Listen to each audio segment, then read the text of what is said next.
Okay, hi, this is my video testimony about what I've recently discovered about wireless radiation and multiple sclerosis, which I suffer from. Now, I'm not used to putting myself out there online at all. I don't do social media, selfies, none of that stuff. But I've had a request and I decided to do it because I don't think that there's anything of any more immediate importance right now, given that 5G is being rolled out as I speak in the city where I live, which is Birmingham, UK. Um, it's quite a long story, and it starts in 2016. Um, so the MS part of my story starts in 2016, in April, when I had my first episode of nerve failure in my eye, um, after a period of dizziness and nausea. And that stuck around for a few months, and I had to wear corrective glasses, and I wasn't able to drive, and I had MRI scans, and that confirmed that I had what's called demyelination in the soft tissue in my brain. And then 8 months later, December 2016, I was officially diagnosed with multiple sclerosis on the back of another MRI scan.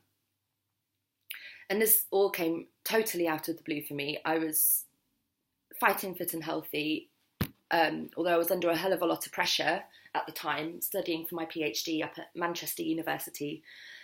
And I assumed it was just exhaustion. Looking back now, I'd had increasing fatigue and anxiety, even a few panic attacks here and there. And I'd even been for a blood test at the GP, and it came back with low vitamin D. But I didn't think it was anything serious until the double vision happened. That was the first real indication of the onset of MS. And my dad is a retired GP. He realised that this could be serious, and he asked me to get it checked out. And it was that same night that I was admitted to hospital for a CT scan to check for a brain tumour, which came back negative, happily. And then I was sent for the MRI, and that was when the demyelination was found. And for those of you who don't know exactly what MS is, it's an autoimmune disease, a neurological disorder, where the immune system is triggered, and nobody knows why. It's triggered to destroy the protective myelin sheathing around the nerves in the brain. And that's been explained to me as a bit like being like the protective casing around wires, that your immune system attacks. And that's why it can strike anywhere in your body, because it depends which nerve's been attacked, and it's very unpredictable, and the course of the disease is very specific to the individual. After this, my life basically crashed around me. I don't think there's anything about my life now that remains the same. I had to start injecting myself every day with this horrible medication. It's called Copaxone, and that would sting for hours afterwards. But the problems I've experienced have mainly been due to the constantly fluctuating fatigue and what's called neuropathic pain, which is disabling to me but invisible to others. I've lost my career, which was going amazingly well, and like my favourite things like dancing and cycling have all gone, as well as most of my former friends and social life. So when my PhD finished, I had no income, and then I was refused welfare by the government. And to cut a long story short, I had to accept defeat, basically, and sell up my house in Manchester and move back to Birmingham, where my family's from, and where I hoped I could get more support. And that was in December 2017. So at this point, I had no clue about 5G wireless radiation at all. So, hang on.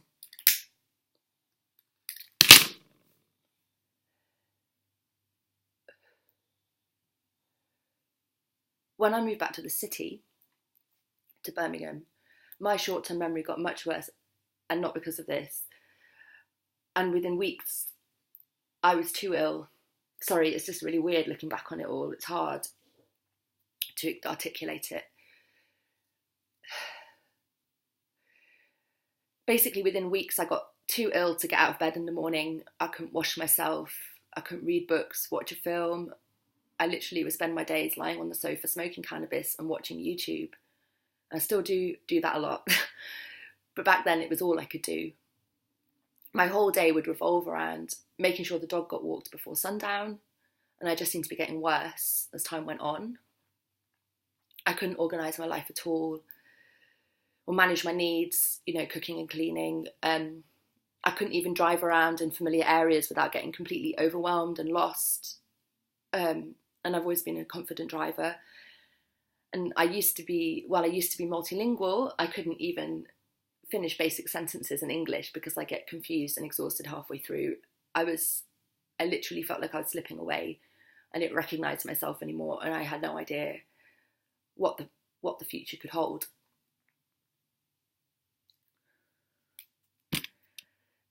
It actually terrifies me to think that I could have gone down on that downward trajectory for the next 20 years, completely oblivious to the fact that there was an environmental element to my condition. But then something happened that changed everything, turned it all around. And now it's not me that I'm worried about, but everybody else. And honestly, I don't know which is worse. So this is my wireless radiation story.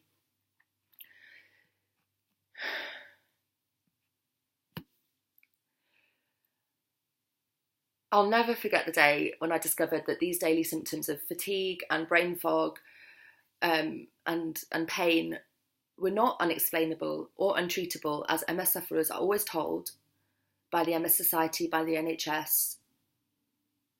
You're just told you have to learn to live with them, and they're just an unexplainable part of the condition.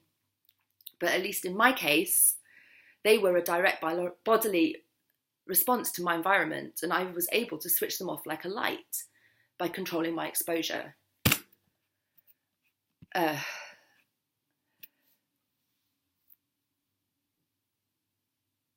On that day, it was the middle of winter, and I had the beginnings of a cold on top of my MS. And I'd listened to a YouTube video earlier that week that had talked, I'd come across an advert or something for a plug, which you plugged into the wall and it would ionize the atmosphere around your router and all of your electronic devices and stuff like that. So it wasn't actually eliminating the exposure, it was improving the quality of the air while still being exposed, so reducing it slightly, I suppose. And it was only 30 quid on Amazon, and all the comments underneath the reviews, people were saying, oh, I'm getting much better sleep at night since I put this thing in the wall, oh, I don't have brain fog anymore, I don't have fatigue. And I'm thinking, they're my symptoms, you don't have MS, do you? Okay, I'll buy it, nothing to lose, right? And I really wasn't that much invested in it. It just seemed odd that the specific things that people were talking about were symptoms that I thought were to do with MS, not symptoms that generally people had. Bought the plug, plugged it in, lo and behold, it felt like reality had shifted. I looked at the lights, which I couldn't look at lights. Imagine radiation sickness. That was what my MS sickness was like. I couldn't look at lights because the pain was too much. I would get nausea. I couldn't. And it was like something in the air just cleaned up. Everything came into focus again. And I knew that something was different. I knew that this plug had worked for whatever reason. And it was so shocking because I could still feel that I had the symptoms of a cold, but underneath that I didn't have the symptoms of MS anymore. And I rang up my dad. I was so confused and I was sobbing. I was like, I feel better. And he didn't understand why I was sobbing. And I was like, no, you don't understand, Dad. I feel better because of this reason. Think about it. I didn't feel much better for long, I tell you. Because that was when I started really looking into it and found that there's a whole load of evidence and testimonies out there that back up everything that you might dismiss as a conspiracy or fear-mongering. It's real. And I can't make you feel that it's real, but I know that it's real. I wouldn't have been able to sit here and string these sentences together had I not discovered this. And it was overnight. I mean, it was literally in the space of a few hours.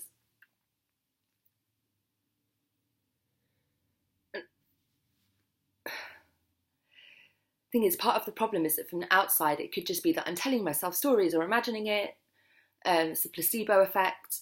But I know from the inside that this is impossible. It was impossible to go from wheelchair bound with pain and fatigue to dancing to techno within hours, and to keep that consistently up over time. You know, not just having a good day. I know how heavy and slow my body feels on the inside. I know when it hurts to look at lights. I know when my toothbrush feels too heavy to lift it because I'm too weak and my words are too difficult to find. And these aren't choices or ideas, they are the daily symptoms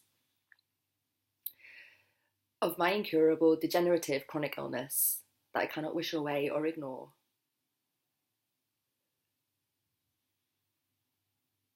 But I can control my environment. Honestly, it's just mind-blowing. I'm probably rambling. I knew I'd have trouble with this video.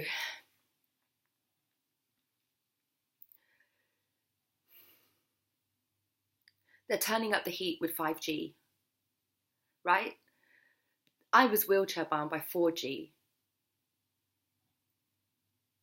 Now, I wear protective clothing. My internet connection is wired. I don't use a cell phone. I've a mobile phone. I just keep it switched off and I turn it on occasionally to see if I've got any messages. And I'm housebound for a different reason. If I step outside the door, I'm in Birmingham, where 5G is being rolled out. It's the test bed. They've got it in Newsuit Station. They're going to put it in the QE hospital, in the hospital where I'm registered as a patient, and obviously not just me, but thing is, like, I really feel like I've been so disheartened. The reason that I've been pushed to do this video is that I've been so disheartened by the way people have reacted to what I've been trying to tell them. I've had people laugh in my face. I've had friends tell me, oh, well, you say you're better and everything, but where's your double-blind study that proves that radiation is, I'm like, radiation's invisible. That's scientific. I'm not asking you to believe in fairies. But the technology has been pushed on us. We have got ourselves addicted to it. It took me losing my entire life as I knew it in order to come face to face with this situation. I'm now making plans to move to the country. I'm actually not even staying in England. I'm moving to Spain, where I used to live. Because when I'm over there and I'm in the countryside, I'm almost like back to normal again. I can have an outdoor life. I can work. I don't even need to claim benefits. Plus, I can grow weed legally for personal consumption over there. But let's not drag too much into this video.